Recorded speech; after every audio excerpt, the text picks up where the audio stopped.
بتلاوته روحي تسمو بتدبره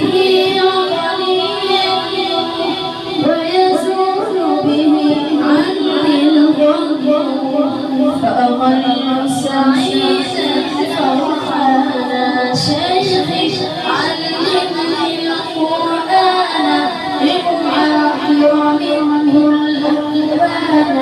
وأرتله وأجوده وأروي به القرآن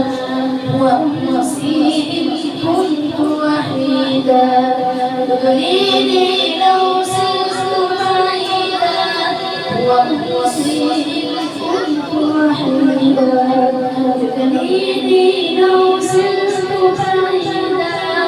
والعيش به صار سعيدا سرت به حقا إنسانا شيخي علمني القرآن لأعبر منه الألوان وأرتله وأجوده وأروي